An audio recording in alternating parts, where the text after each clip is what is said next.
but it's not very high off the ground. And I got it set up pointing east to west. So I guess it's working okay for the East Coast. And yeah, in the evening I do hear a lot of DX coming in down around these frequencies here from like 7.125 to 7.7. Well, you sound great on 40 meters from down there, what's it called, West Union? Is that called West Union, West Virginia, something like that? Yeah, Roger, yeah, the town is West Union, but I'm about 15 miles from the actual town up in the hills here off of Dirt Road. But the mail comes through West Union back here. Okay, copy that. Yeah, you sound good. I'll make a little Watergate here of you, and I'll put it on YouTube later. You can see how you sound, because you sound better now than when you were over here just about, 7 or 8 miles from me. You sound good on here, real good. Am I right on frequency? Because I'm just on the VFO here. Over. Yeah, you're right on frequency. My radio is a little bit low on frequency. I'm actually on 7.169.7 to get on 170. I'm a little bit low, but once I figured out how low I was, I'm pretty much on frequency with everybody I talk to. So yeah, you're sounding good, Rob. It sounds a lot better than the last time we tried. I'm only running a 757 Yazoo. I picked it up a 200 volt. Got the stock mic with it. That comes with the radio, and I'm running it through one of them little Versatuner. It's the 949E Versatuner. Just like to tune that wire up a little bit. It's pretty resonant on 40, but I like to get a little bit, get the SWR down. SWR is like 1.2 to 1. I'll put out maybe about 65 watts back here. Okay, that Yaesu 757 sounds great. $200. I'm on a $400 Kenwood TS 450 here, and my tuner here, I got the match down to about 1.3 to 1 here, so I got a very good match here. Yeah, okay, well that's great, Fred. Yeah, you sound good down there. I'm trying to figure out how many miles you are from me there. I don't know, how many miles are we apart? Over? Well, going down the highway, it's 480 miles apart. But as the crow flies, it'll probably be about maybe 100 miles less, maybe 380, 375 miles straight shot through the air. That's not bad. Hey, what the heck, for a low budget system here, I could talk on the East Coast, and I hear you well. That 450 sounds good. That's got nice audio, nice and clean. Back to you. QSL. It's an old MC60 mic, but it don't have any. It don't take a battery or anything. It's just. I'm trying to make a video of it too. I bought it on eBay. It's called a linear mic, and someone modified an MC60 and put an XRL plug on here, so I can plug any kind of mic on here. And I used to have it on a boom, but I figured that was just, who was I trying to impress? I like it on a desk like this.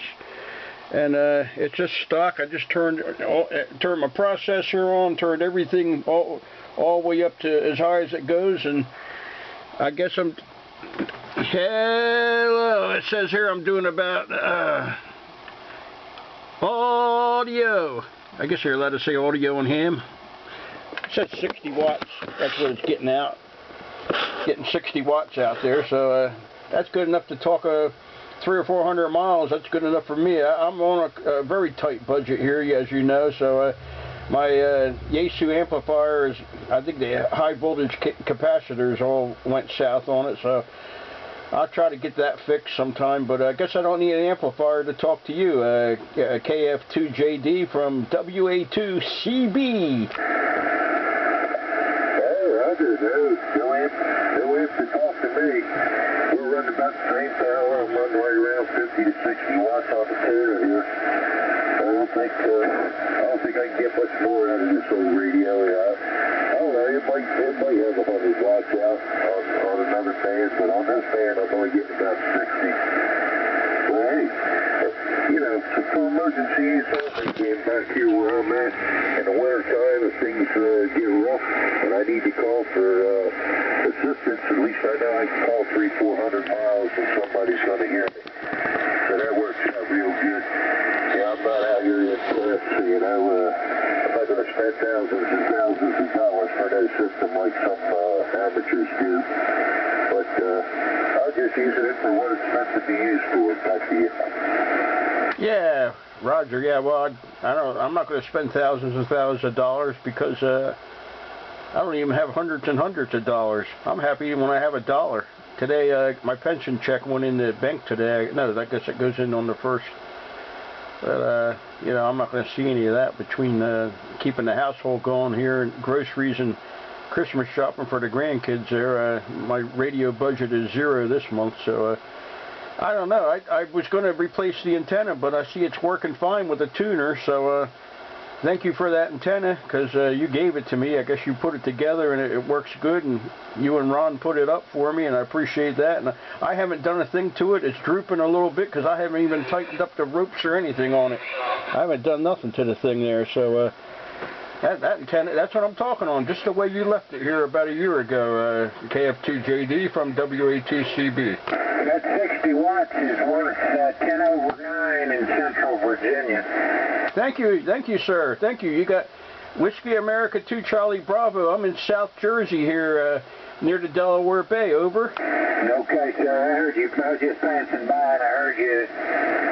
You don't need any. You don't need much better than that. WA2 Charlie Bravo, I believe. WA4D, Charlottesville, Virginia, about 100 miles southwest of Washington D.C. Nice signal. Oh yeah, Charlottesville, Virginia. You got a picture of a famous house on the back of every nickel. Over. That's right. That's right. There you go. Now, there you go. I'm not used to running into a literate ham on here.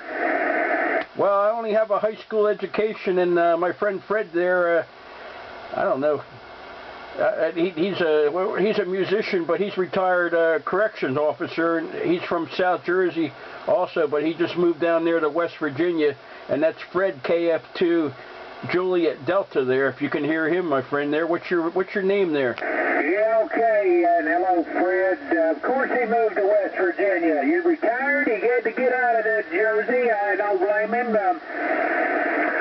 Nothing wrong. I got a brother-in-law that lives in northern New Jersey, and they got a big expensive house, and they can't sell it because the taxes are too high on it. People will buy the house, but they can't afford the taxes. Anyway, my name is Mike, and I'm in Charlottesville, like I said, just about 500 watts to a doublet and flex radio. KF2JD, WA2CB, WA4D. WA4D, was it? Yes, sir. Whiskey Alpha 4 Delta. Okay, I'll look you up on QRZ there and log it in there.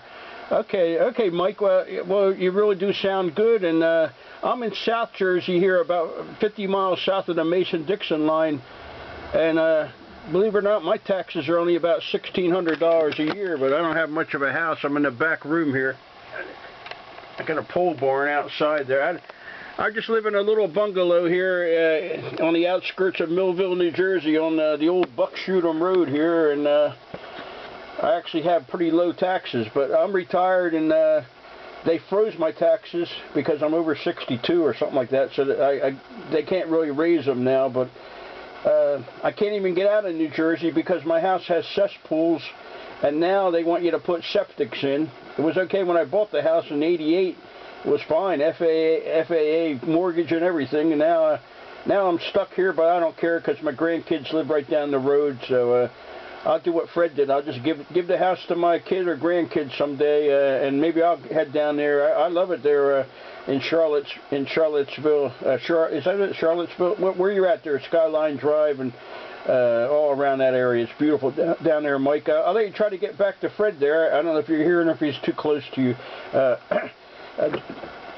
Whiskey Alpha 4 Delta from Whiskey Alpha 2 Charlie Bravo, or Crazy Bob. Yep, got it, Bob, got it. And Fred, you're loud too, sir. Thank you, Mike. Yeah, I'm located in the woods here back off of West Union, West Virginia, in Doddridge County.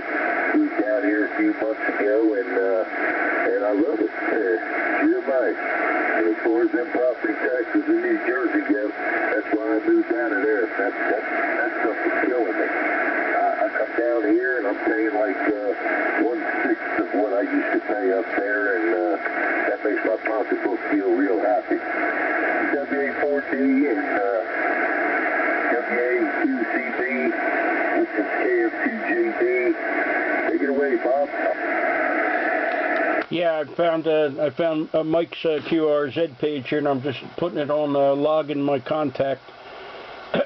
Logging my contact. Me and Fred have been hams for 25 years, but we really are kind of inexperienced because we've been working, but we both recently retired pretty much, and actually I retired about 10 years ago, but I bought a movie theater business up in Pennsylvania, and me and my wife ran that for several years, an old drive-in theater, and we lived up there every summer, and I showed the movies and sold the tickets, and she cooked the food, and once in a while we had people come work for us, and you know, it was a lot of fun. But now I'm really retired and like talking on the radio, and I'm not much for nets and all that kind of stuff, so we're just trying to see if we can talk to each other, and 40 meters seems to be working there, Mike, so I appreciate you coming by and giving us signal reports, because we're both recently put up antennas and we're just trying these things out, and we don't even have amplifiers right now. My Yaesu is broke, so here I am talking barefooted to you down there in Charlottesville, Virginia. Back to you there, Mike, from WA4D from WA2CB. Okay, Bob, and boy, that's interesting, and I'm looking at West Union, nestled there in the hills, it looks like, Fred. So I see where you are out there in West Virginia, roughly, or the general area. And Bob, movie theaters, what a hoot, man, what a hoot, an old, how many are left? How many outside? I'm from Texas originally, so as you might imagine, as big as Texas is, there's still a few outdoor theaters around. But I guess since they're going to move, have they moved outdoor theaters to digital projection yet? Well, that's one reason I went out of business. I'm an old union movie theater projectionist from Atlantic City. Back when I was a teenager, worked in places like the Steel Pier, and plus I worked for RKO, Stanley Warner Theaters up in Trenton, and it was all film. And even the few that are running now, it's still running film, but it's very hard to get film. So I was only leasing the theater, so we called it quits back in 2011, and you know, we're just retired now. I didn't really make much money. It was more of a hobby. I basically paid the taxes for the man, which is about $5,000 a year. I leased that thing for about 5 years, and we did make some money, and I had a lot of fun. And I have a whole garage full of popcorn machines and slush puppy machines and old projectors and reels of intermission film. So I thought maybe I'd, you know, put a theater in my backyard, but I don't have much of a backyard. So but we love movies here, that's for sure. There's about 350 movie drive-in theaters left in the United States, and 5 years ago there was about 400. So they're biting the dust real quick because they can't afford digital projection. We do have a drive-in theater here in Vineland, New Jersey called the Delsey Drive-In. I helped that guy get it started there, but he wanted to charge people for bringing outside food in and looked in people's trunks, and I was against that. I said, you're invading their privacy, so we parted company. So that's pretty much the story there, Mike. WA2CB. Yeah, now I remember 50 cent a carload night in East Texas, and and how much fun that was. And I remember being a teenager, sticking kids in the trunk to sneak them in, all of that. But you got to make money. You can't. How else can you make revenue? While I am sympathetic towards what your former partner there wanted to do, you're right. It becomes, people feel like it's an oppressive event. Feels like you're going to